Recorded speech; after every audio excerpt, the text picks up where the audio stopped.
디모데후서 3장 16절. 모든 성경은 하나님의 감동으로 된 것으로 교훈과 책망과 바르게 함과 의로 교육하기에 유익하니 이는 하나님의 사람으로 온전케 하며 모든 선한 일을 행하기에 온전케 하려 함이니라. 오늘로 믿음의 본질을 이제 마칩니다. 그리고 10월 한 달을 잠시 이렇게 쉬었다가 저만 쉬는 겁니다. 여러분은 수요일날 나오셔야 됩니다. 11월 1일 수요일부터 요한계시록을 이제 또 강해하겠습니다. 너무 기대하지 마십시오. 죽기 전에 계시록까지 할 작정으로 계획을 세웠었는데 하나님이 허락하셔서 계시록을 시작하게 될 것 같습니다.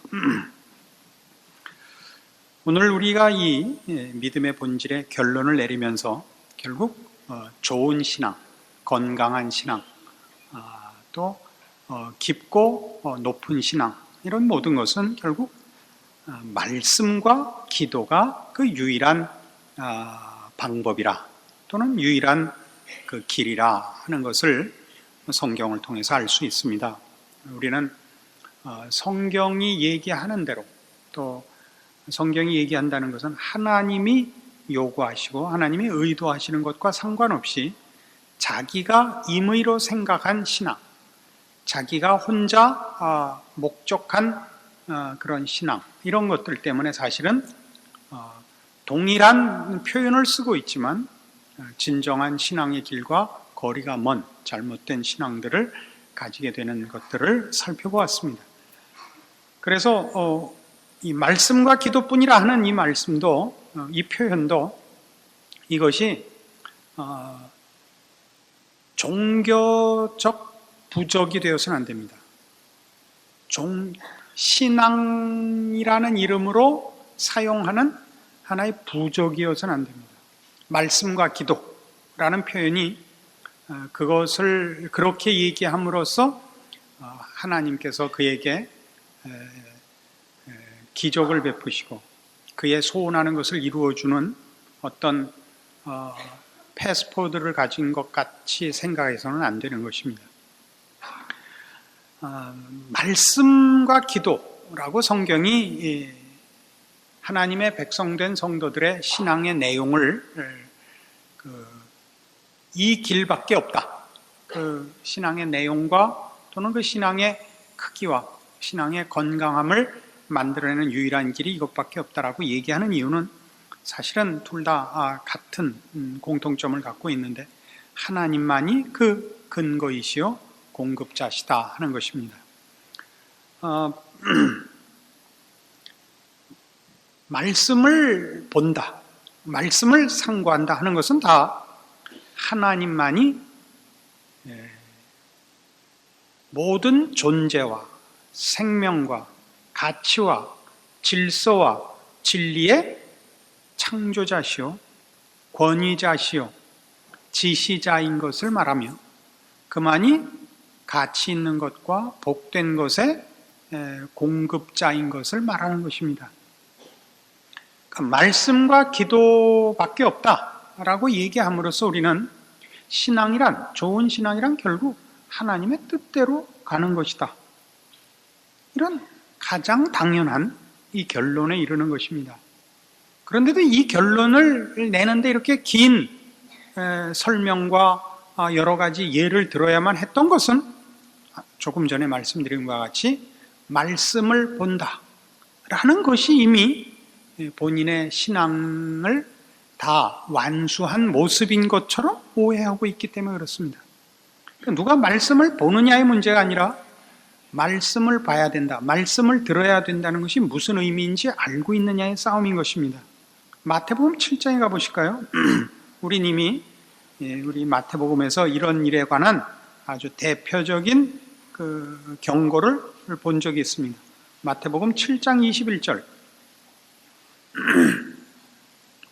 나더러 주여 주여 하는 자마다 천국에 다 들어갈 것이 아니요 다만 하늘에 계신 내 아버지의 뜻대로 행하는 자라야 들어가리라.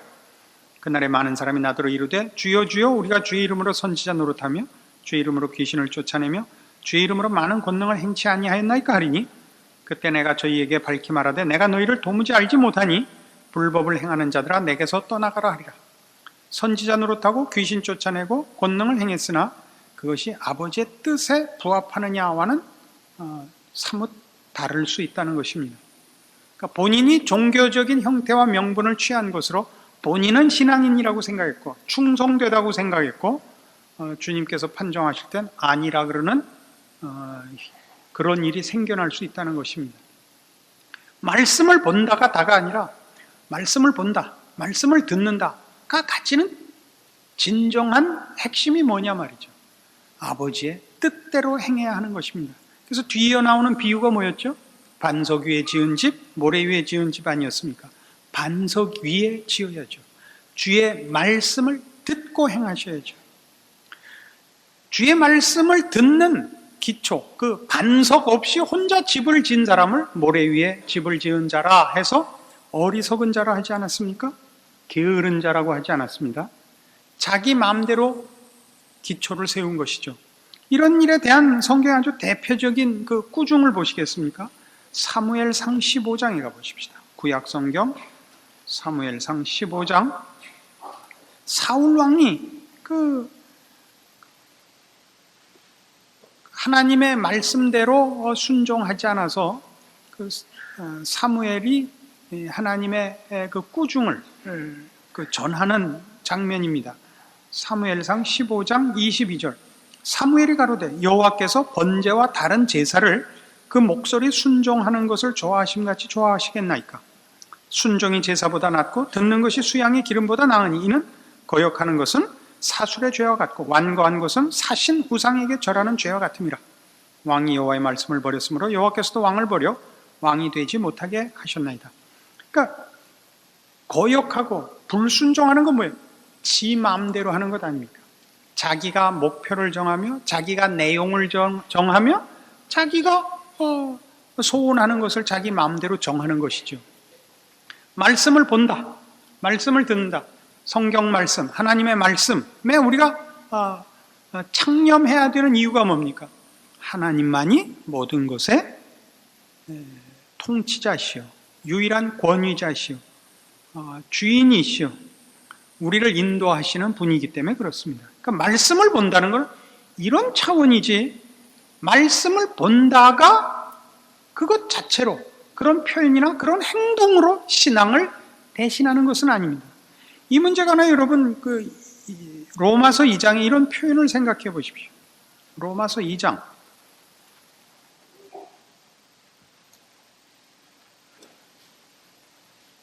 23절입니다. 로마서 2장 23절. 율법을 자랑하는 네가 율법을 범함으로 하나님을 욕되게 하느냐? 기록된 바와 같이 하나님의 이름이 너희로 인하여 이방인 중에서 모독을 받는도다. 네가 율법을 행한즉 할례가 유익하나 만일 율법을 범한즉 네 할례가 무할례가 되었느니라. 그런즉 무할례자가 율법의 제도를 지키면 그 무할례를 할례와 같이 여길 것이 아니냐. 또한 본래 무할례자가 율법을 온전히 지키면 의문과 할례를 가지고 율법을 범하는 너를 판단치 아니하겠느냐.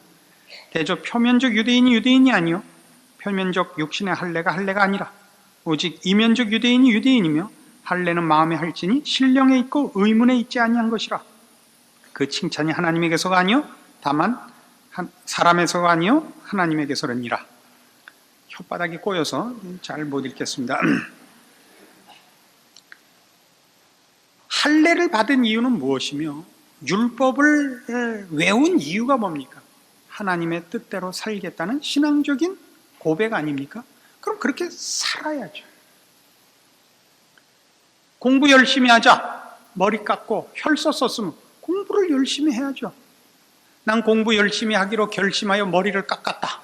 그리고 디비져 자면 그 깎은 게 무슨 가치가 있냐? 그 얘기 얼마나 당연하고 얼마나 쉬운 논리입니까? 난 말씀을 받다 그러면 말씀대로 살아야죠. 그 내용, 그 목표, 그 방향으로 가야죠. 난 말씀을 받다. 이게 다면 뭐에다 쓰냐 말이에요. 그런 얘기예요. 제가 언젠가 이런 예를 들었는데 그 회사에다가 신우회 만들지 말라 그랬죠. 신호해 만든 게 신앙생활을 대신한단 말이에요, 자꾸. 그 직장 나가서 성경책 보지 말라 그랬죠. 성경책 보는 걸로 자기가 할 신앙의 책임을 다 한 것 같이 생각을 해서 그러는 거예요. 이게 왜 뭐 잘못하는 거겠어요? 그러나 하루 성경 10장 본 걸로 그날 할 일을 다 한 것 같이 생각해요. 유대인들이 할례 받았다고 자기 할 일 다 했다고 생각해서 하나님의 백성답게 사는 일은 개뿔도 안 해놓고, 그죠? 할례 받고 율법 외우고 성전 짓고 한 것으로 그 다음엔 다 어떻게 했어요? 이방인들을 개 취급하고 헛된 자만심에 차가지고 얼마나 하나님의 이름을 가리우는 생활들을 했느냐 말이에요. 그와 똑같은 얘기예요. 우리가 말씀에 창념해야 되는 것, 말씀을 읽고 깨우치려 하고 하는 것은 그렇게 살려고 하는 것이요. 그렇게 산다는 것은 하나님만이 우리의 하나님이시며 하나님이 기뻐하시는 것으로 나의 소원을 삼으며 나의 가장 큰 목표로 삼습니다라는 고백, 그것이 신앙의 유일한 공급받는 길이요, 공급받아야 할 내용이요, 공급받아서 쌓아야 할 것들이죠. 그게 말하자면 말씀, 이렇게 표현하는 진정한 의미입니다. 마찬가지로 기도의 가치도 그렇습니다. 기도를 했다라는 것은 모든 기도가 그렇듯이 하나님 앞에 나아가 도우심을 구하며 그 도우심을 구하는 것 중에는 필요성을 구하는 것이 모든 도움을 요청하는 내용입니다만 하나님의 뜻대로 살게 해달라는 것이 기도하는 이유죠. 내 소원을 이루어 주십시오가 아니라 하나님의 뜻대로 살게 해 주십시오. 하나님의 뜻을 알게 하시고 그 뜻대로 살 수 있도록 도와주십시오. 이게 기도죠. 도와주십시오. 그러니까 이 기도를 해놓고 가만히 있으면 그건 사기꾼입니다. 하나님으로부터만 모든 복된 것, 신령한 것이 나옵니다. 이 일은 세상이 줄 수 없고 내가 만들 수 없습니다. 하나님만이 이 일의 근원이십니다. 기도입니다. 기도하는 이유입니다. 마가복음 9장 가보시겠어요? 여러분 그 잘 아시는 변화산에 올라갔다 내려오신 예수님을 그 제자들이 맞았는데 그 예수님 올라갔다 내려오시는 동안에 귀신 들린 아이 하나를 고치지 못합니다. 제자들이. 예수님께서 고쳐주시고 제자들이 묻습니다. 9장 28절 집에 들어가시매 제자들이 조용히 묻자오되 우리는 어찌하여 능히 그 귀신을 쫓아내지 못하였나이까? 이르시되 기도 외에 다른 것으로는 이런 이유가 나갈 수 없느니라. 기도는 여기서 방법으로 등장하고 있지 않습니다. 기도 외에는 이런 일이 다른 방법으로는 불가능하다 하는 것은 이런 일은 하나님만이 하실 수 있다 이겁니다. 귀신을 내쫓는 것은 능력에 관한 문제가 아니고 귀신을 쫓아낸다는 것은 더럽고 죄악된 것을 쫓아내는 것. 즉 그 반대 세력, 그 반대의 내용은 하나님만이 가지고 있다는 것이죠. 귀신의 반대되는 것, 뭐요? 신령한 것, 거룩에 속한 것, 영혼에 속한 것은 하나님으로부터만 나온다 이거죠. 우리가 기도하는 것은 이런 이유입니다. 하나님에게만 그 모든 것이 있습니다. 우리는 이런 일들에 대하여 아무런 권리가 없습니다. 분깃이 없습니다. 도움을 청해야 합니다. 그게 기도입니다. 기도했다로 재는 것은 말이 되질 않습니다. 여러분 그 예수님께서 가르쳐 주신 우리 외우는 주기도문을 보십시오. 하늘에 계신 우리 아버지여 이름이 거룩히 여김을 받으시오며 나라 임하옵시며 뜻이 하늘에서 이루어진 것 같이 땅에서도 이루어지이다. 이게 다 뭐냐면 하나님이 얼마나 높으신가, 하나님이 어떤 분인가에 관한 얘기입니다. 하나님만이 하늘에 계시며 우리의 아버지시며 온 땅에 창조주요 통치자십니다. 그분만이 존재하는 모든 것에 필요한 것을 공급하시는 유일한 분입니다. 이게 주기도문의 앞부분입니다. 하나님에 관한 부분. 그 다음에 앞에 한 얘기와 전혀 다른 얘기가 나오죠. 우리에게 일용할 양식을 주옵시고, 우리가 우리에게 죄 지은 자를 사하여 준 것 같이 우리 죄를 사하여 주옵시고, 우리를 시험에 들게 하지 마옵시며 다만 악에서 구하소서. 이건 다 뭐예요? 우리는 얼마나 행편없는 자리에 있는 거죠. 매일 먹을 것을 스스로 해결 못하는 존재예요. 서로가 서로에게 죄를 짓는 존재예요. 실수하는 존재예요. 시험을 당하면 백발백중 넘어지는 존재예요. 악한 것을 만나면 참패할 수밖에 없는 무능한 존재라는 것입니다. 기도가 뭐냐를 이것보다 더 잘 가르친 건 없죠. 하나님이 누구시며 하나님 앞에 매달리는 너는 그분에게 뭘 요구해야 되는가 알아라. 이게 주기도문입니다.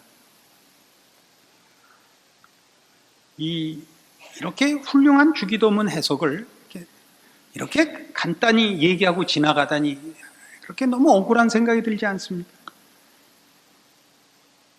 기도의 가치, 기도의 의미, 기도에 대한 우리의 이해가 이래야 됩니다. 그러니까 말씀과 기도밖에 없어 할 때 이맛박에다 말씀, 기도 이렇게 쓰고 있으라고 말씀, 기도를 얘기하는 게 아니죠. 말씀과 기도라는 표현을 쓰는 순간 우리는 누구의 명령 아래 있으며 누구의 요구에 부응해야 되며 그리고 그 모든 것을 누구로부터 공급받아야 하는가를 아는 것입니다. 그래서 어떻게 해야 되죠? 바로 그렇게 말씀과 기도라는 표현을 쓴 그대로 공부 열심히 하기로 해서 머리 깎고 혈서 써서 그래서 밤새우 공부한 것 같이 말씀과 기도라는 표현을 쓴 그대로 말씀을 연구하며 하나님 앞에 들어가 기도하여 어찌하든지 이 죄악된 뿌리에 시험과 유혹을 물리치고 하나님이 명령하시는 말씀을 따라 순종하여 하나님의 사람으로 자신을 훈련하고 연습하여 후천적 버릇으로 습관으로 인격으로 자신을 하나님의 사람으로 새로 만든 무슨 그런 쌓아온 내용이 있어야 할 것 아닙니까? 이것이야말로 바로 말씀과 기도라고 표현할 수 있는 유일한 것들입니다. 이걸 하지 않으면 말씀과 기도라는 얘기하는 것은 삼가야 됩니다.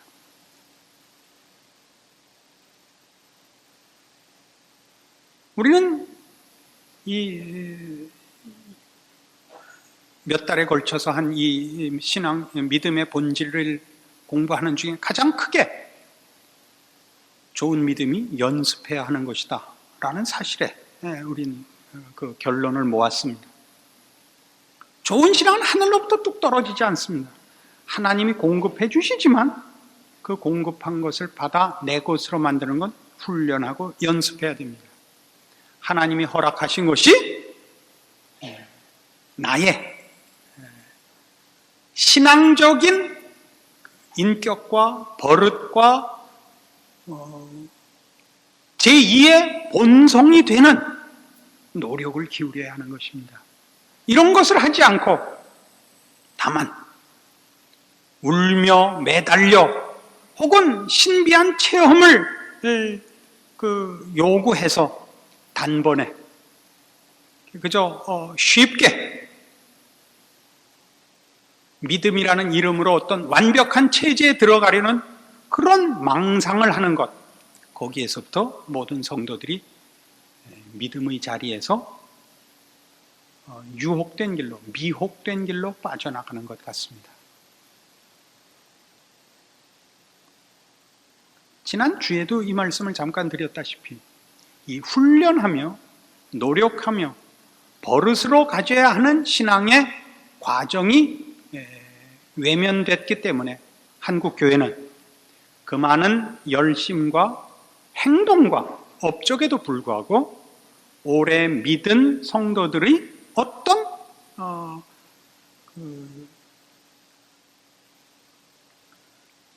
성도의 성도된 연륜이 갖는 증거들이 부족합니다. 신앙생활을 오래 해온 자만이 가지는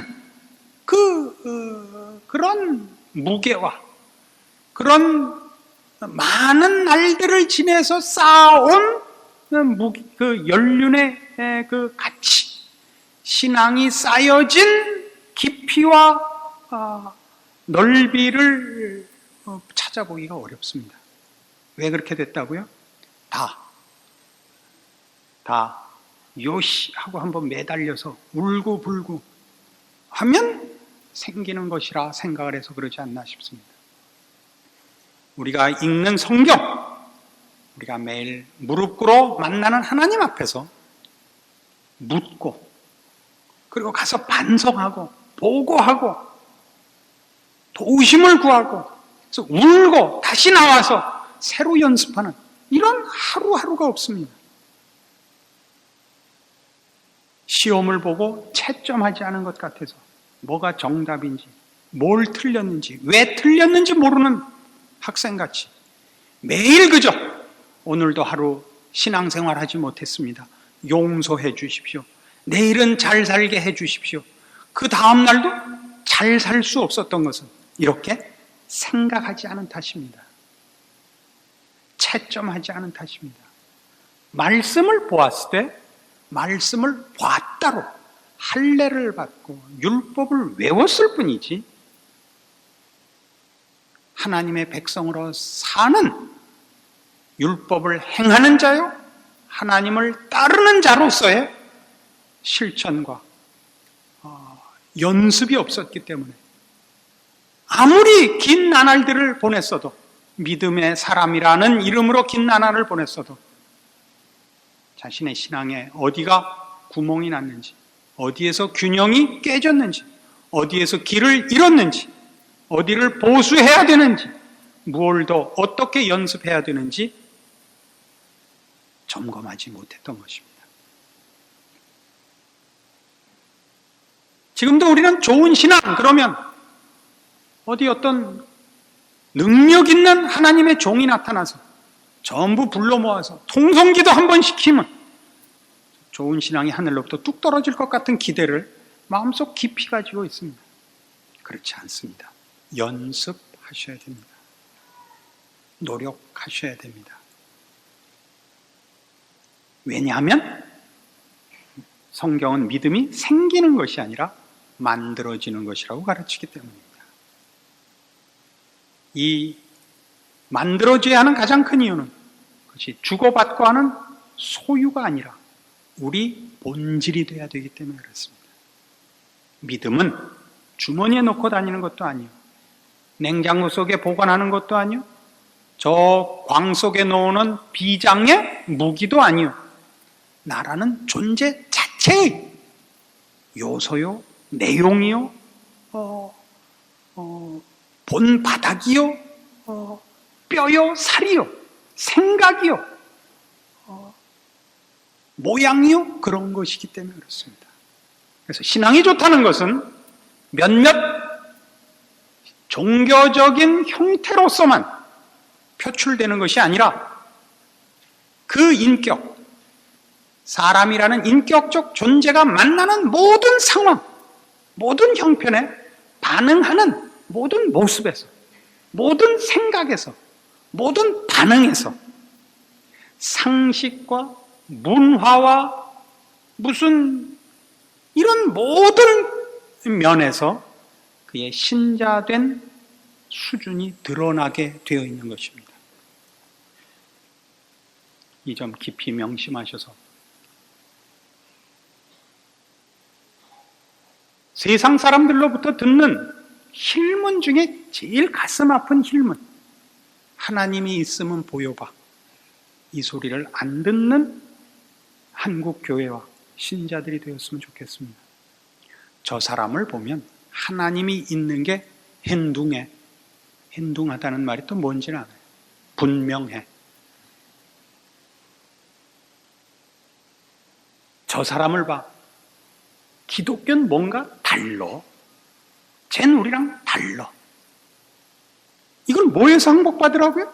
모든 면에서 항복을 받으시라고요. 지난